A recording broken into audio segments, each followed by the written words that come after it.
John, it happened. Obviously, we thought of it. It can't be too clever. But like 30 minutes after we recorded the podcast saying, hey, why doesn't some shoe company sign, and mainly Adidas, sign Katelyn Tuohy to an NIL deal? It happened.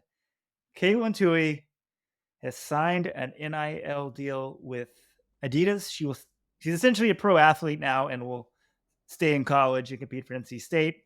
I think this is groundbreaking for a couple of reasons. One, I know of no track athlete who has signed a major contract with the shoe company while in college. And I think this might be the future for a lot of stars in the sport. Turn pro, stay in college, get the best of both worlds.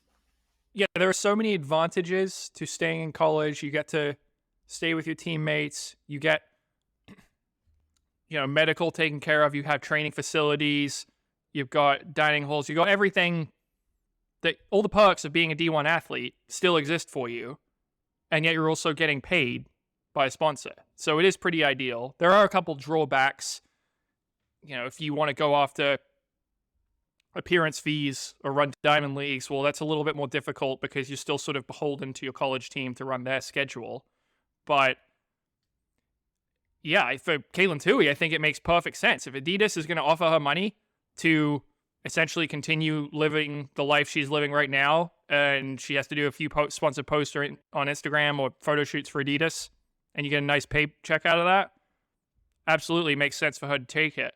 And what I'm curious to see, one of the questions I have, is how many athletes are going to follow suit? Is this something that the shoe brands are only going to throw out for a very high-profile college athlete? Someone like Katelyn Tuohy, who has 90,000 Instagram followers and is one of the most famous runners in the country.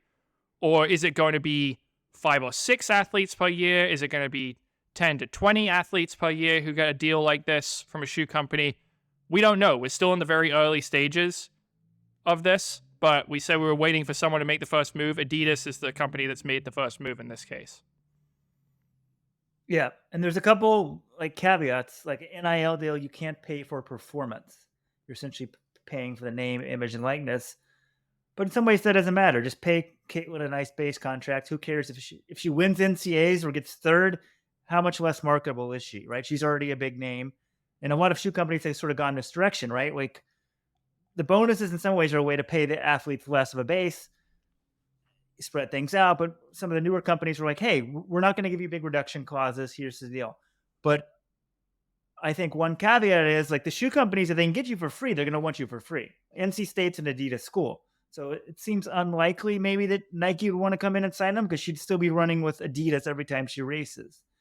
So I think we'll have to role play this out a bit, but I think athletes will generally sign deals with the sponsor of their school. And there's other implications for big sports, right? If you're Nike and you're paying $1 million to Duke, mainly for the basketball team, but it goes to the whole school, the athletes the starting five might say, hey, the school might say, hey, it's better, pay us $500,000, pay the starting five $100,000 each. But track and field isn't going to have most of those issues. I mean, the starting point guard of Duke is probably more marketable than Katelyn Tuohy, but this is a good thing for the sport. It's a good thing for her, and it'll be interesting to see, though, if the sport goes a little more towards personalities. I mean, obviously she's getting signed because of her performance, but just a little more well-rounded. It won't be quite as cutthroat with the deals because Katelyn Tuohy could drop out of NC State tomorrow, and I think they still have to honor this deal for the rest of the year, however long it is.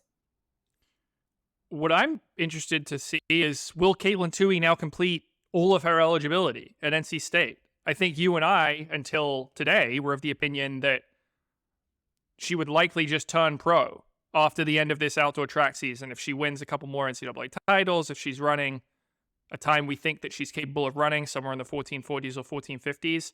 It would make sense for her to turn pro. Now, if she's getting paid by Adidas, now maybe the contract is structured in such a way she's not making quite as much as she would as a full-time pro.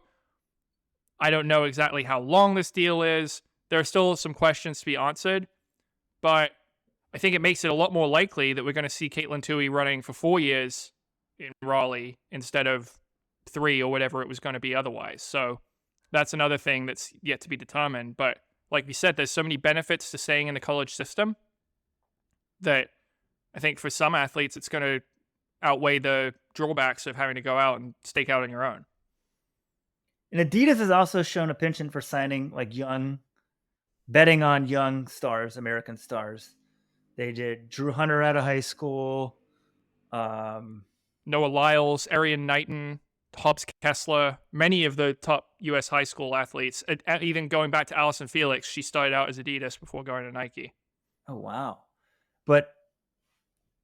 And now this might be another avenue for them. Essentially, they go to the athlete really young and say, look, we'll sign a deal for you. Here's the Adidas schools. Go there.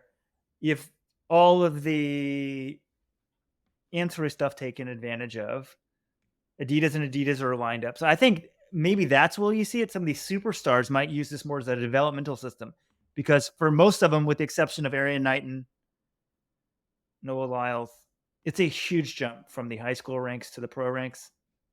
And the college ranks is a nice middle ground. Yeah, maybe like you want a top high school athlete signed somewhere, like let's say Connor Barnes, who ran sub-4 in the mile last year as a high school junior. He's committed to Oregon. So this summer, let's say he makes a jump and he runs 356 or something. Oregon says, oh, hey, we'll throw you a little NIL money, and they've got him locked up for the next 4 years or so. And if he really takes off, then hey, he's a Nike athlete. He's running all his postseason meets, U.S. championships, that sort of stuff in Nike gear. So yeah, that is something that the sports marketing department might be interested in at some of these shoe companies. And Weldon, I'm going to say, Katelyn Tuohy is the first domino to fall. Do you think that another athlete signs an NIL deal like this year? Because I think someone does, and I've got a prediction already who it might be. What do you think? I think for sure people would start doing it now. The shoe companies love to copy each other, right? I was kind of surprised. I haven't looked into the NIL deals yet, but I know there's some of these, even like gymnasts with just tons of Instagram followers making millions of dollars a year. And this is a different thing. But I'm like, wait, why don't some of the shoe companies do deals like this? So hit me, John. Who you got in mind? Nico Young. Runs an Adidas school, Northern Arizona. Ooh. He's been in the public eye since he was in high school. 50,000 Instagram followers. One of the top runners in the country. Star in the making. I think he's a natural target if Adidas wants to continue doing this and stay in the distance realm. I mean, there's going to be sprinters too. Mekhi Williams at Oregon could be one of the best sprinters in the world next year. Wonder if Nike will be interested in going after him. But my next prediction is Nico Young also signs an NIL deal with Adidas. John, it's all about TikTok these days. Instagram, you're dating yourself, aging yourself. But wait a minute. I still think ultimately, John, outside of like the athlete with 2 million Instagram followers, the hot gymnast, seriously, that's what some of these people are being rewarded for, their looks. I still think the brands, it's most important to be associated with performance, high-performing athletes. Katelyn Tuohy takes care of it. It sure helps that they have these Instagram followers and are a well-known name, but they can market the success of the athlete, right? I think that's ultimately still what the shoe companies are going to go for, most likely. But we're going to be shifting a little more of the landscape, because if you're not out there promoting the brand, ultimately your goal is to help sell shoes, establish the identity of the brand.